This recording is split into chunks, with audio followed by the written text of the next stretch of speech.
Assalamualaikum warahmatullahi wabarakatuh. Nama saya Bila Rizka Tigrota Ayun, NIM 1921-21143, Prodi Hukum Keluarga Islam Fakultas Syariah kelas 4E. Saya dari kelompok 6 membahas tentang Muhammad Abid Al-Jabiri. Di sini saya akan menjelaskan tentang biografi dan karya Muhammad Abid Al-Jabiri. Saya mengambil referensi dari Substantia Jurnal karya Happy Saputra, Prodi Ilmu Akidah Fakultas Usuluddin Universitas Islam Negeri Araniri, Banda Aceh, tentang reaktualisasi tradisi menuju transformasi sosial, studi pemikiran Muhammad Abid Al-Jabiri.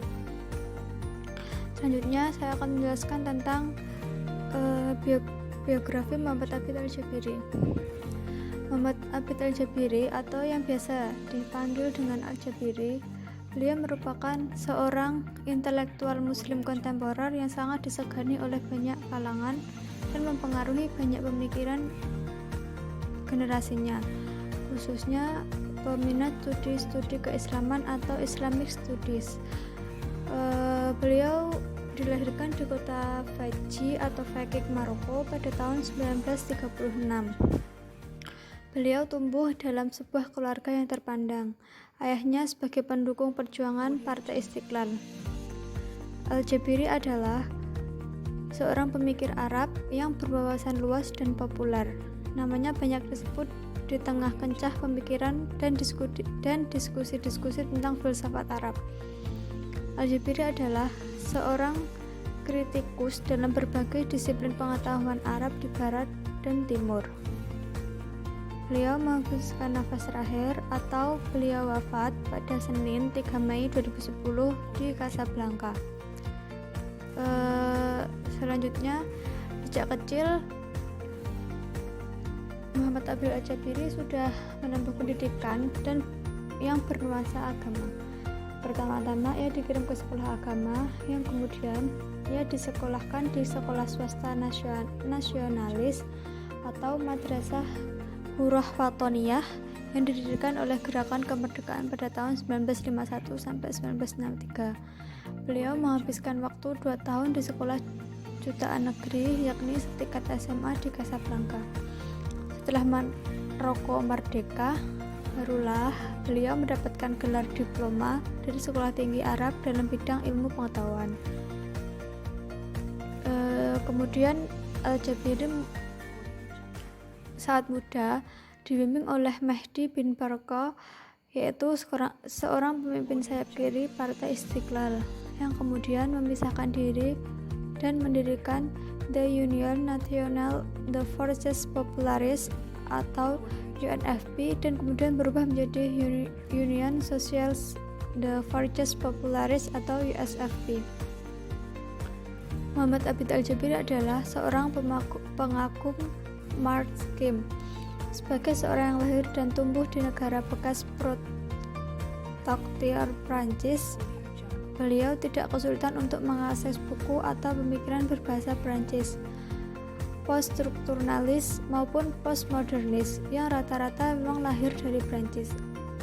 Akan tetapi, beliau kemudian melakukan efektivitas pendekatan Marxian dalam konteks sejarah pemikiran Islam. Setelah membuat dan membaca karya Veslakos dan yang membandingkan Karl Marx dengan Ibnu Khaldun antara Barat dan Islam, kekaguman kian terkikis saat beliau membaca karya tersebut. Dalam hal pengembangan, Al-Jabiri mulai melanjutkan studinya di Universitas Damaskus di Syria pada tahun 1958. Akan tetapi kemudian beliau pindah ke Universitas Rabat yang baru saja didirikan. Aktivitas politiknya tidak pernah berhenti hingga pada Juli 1963 beliau dan teman-teman UNFP dimasukkan dalam penjara dengan tuduhan melakukan konspirasi menentang negara. Namun pada tahun yang sama, yaitu tahun 1963, beliau dikeluarkan dari penjara. Sejak Muhammad Al-Jabiri masih kuliah di Universitas Muhammad Al-Khamis, Rabat, Maroko, Beliau mulai akrab dengan tradisi Perancis. Hal ini dimaklumi mengingat penduduk Perancis di Maroko. Selama beberapa dawarsa tertentu, beliau menjadi alasan utama bagi wilayah Maghreb untuk akrab dengan tradisi Perancis. Selain itu, secara geografis, wilayah Maghreb cukup dekat dengan Perancis dibanding dengan negara-negara barat lainnya. Di negara Maroko sendiri, selain bahasa Arab dan Berber yang menjadi bahasa ibu, kebanyakan rakyatnya juga menggunakan bahasa Perancis dan bahasa Spanyol. Begitu dekatnya, banyak tokoh-tokoh pemikir Islam kontemporer sekarang ini yang merupakan jebolan universitas di Perancis. Ketika Muhammad Al-Jabiri masih menuntut ilmu di Universitas Muhammad Al-Khamis, persisnya di tahun terakhir dekade 1950-an, pemikiran-pemikiran Marxisme sangat berkembang dengan subulnya di wilayah Arab. Dan sejak itulah, Marxisme yang berbahasa Prancis ia kuasai, termasuk karya-karya Karl Marx sendiri dalam edisi Prancis. Kendati demikian, seperti ditentukan oleh Ahmad Basso, Al-Jabiri tampak mulai meragukan efektivitas pendekatan Marxian dalam konteks sejarah pemikiran Islam kala beliau membaca Yves Lacoste tentang Ibnu Khaldun. Lacoste berusaha membandingkan Karl Marx dengan Ibnu Khaldun sebelum akhirnya sampai pada satu kesimpulan bahwa Ibnu Khaldun telah mendahului Marx menyangkut doktrin determinasi sosial dan materialisme historis. Teknik perbandingan semacam ini yakni perbandingan antara tradisi Islam dan Barat. Tak pelak lagi mendorong Al-Jabiri memperbanyak asumsi-asumsi kaum orientalis yang terkesan memaksakan kepentingan mereka dalam mengkaji studi-studi Islam. Kendati menyatakan sikapnya tidak akan membela maupun membantah pandangan-pandangan yang dikemukakan oleh kaum orientalis tentang tradisi Islam, Al-Jabiri telah menulis sanggahan terhadap mereka, dan sebagaimana halnya Muhammad Arqaun, Al-Jabiri lebih banyak menitik beratkan kritiknya pada aspek metodologik dan kerangka berpikir kaum orientalis, dan bukan pada detail-detail pembahasan dan konklusi mereka. Misalnya, beliau pernah menyebut sejumlah tokoh orientalis semisal Esmang, Debord, Spence, dan H. Corbin lebih terpengaruh oleh semangat egosentrisme Barat. Di sini Al-Jabiri bukan hanya mengkritik kaum orientalis yang mengenal mewarisi mental kolonialisme, tapi beliau juga banyak menyanjung Al-Hallaj atau Corbin yang mendewakan Suhrawardi, karena menurut beliau semuanya itu dinilai menjadi Islam sebagai objek yang kemudian ditundukkan demi kepuasan intelektual dan akademik Barat, yang artinya mereka dengan berbagai disiplin dan preferensi keilmuan masing-masing mengkaji Islam hanya untuk kepentingan mengatasi problem-problem yang ada di negerinya. Bila problem tersebut selesai, maka mereka pun membelakangi hal-hal yang berkaitan dengan Islam.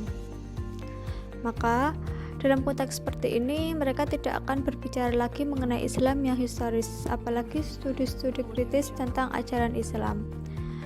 Karena kepentingan mereka adalah bagaimana menemukan sisi-sisi dalam Islam yang menguatkan mereka, dan itulah model egosentrisme Barat. Selanjutnya karya-karya Muhammad Abid Al-Jabiri.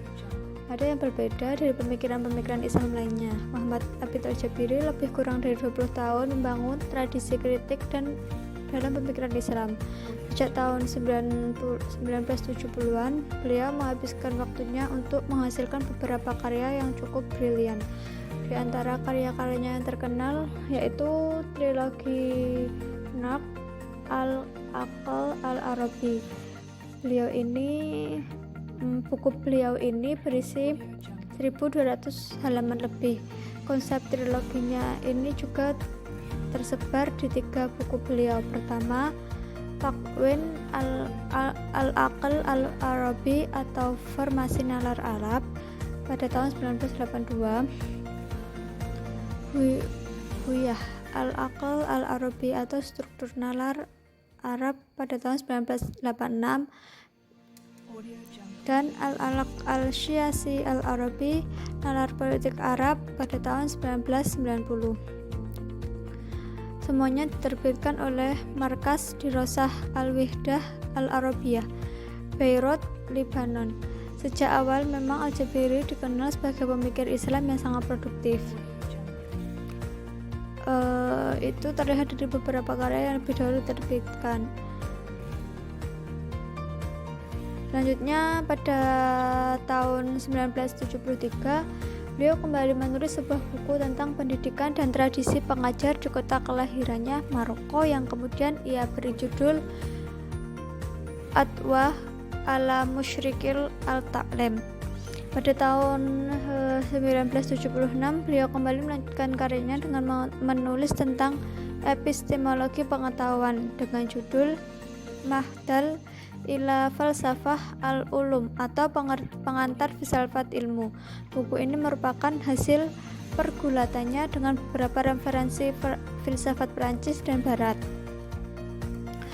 Pada tahun 1980 Muhammad Abil Al-Jabiri juga menerbitkan karya berikutnya, Nahnu wa Turas atau Qiraah Muayyisirah fi Turasina al-Falsafi, yang kemudian diterjemahkan menjadi Kita dan Tradisi, pembaca kontemporer atas tradisi filsafat kita.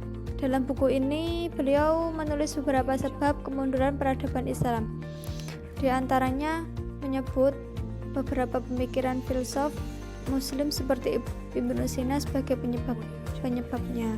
Karena bagi Muhammad Al-Jabiri, Ibnu Sina telah menelorkan konsep irasionalitas dengan astrologi dan ilmu-ilmu sahihnya yang kemudian dikonsumsi oleh bangsa Arab dan salah satu faktor bangsa peradaban Arab tidak maju. Dan masih banyak lagi karya-karya beliau, dan yang terakhir yaitu karya beliau pada tahun 1998. Beliau terlibat dalam penerbit buku karya filsuf besar Islam Ibnu Rushd. Buku ini diberi judul Al-Dharuri fi Al-Syiasah, Mukhtasar Kitab Al-Syiasah li Al-Fathun. Dalam buku ini Al-Jabiri banyak sebagai editor dan memberikan pengantar tentang atas pemikiran Plato dan Aristoteles yang ditulis oleh Ibnu Rushd tersebut. Sekian penjelasan dari saya, kurang dan lebihnya saya mohon maaf. Wassalamualaikum warahmatullahi wabarakatuh.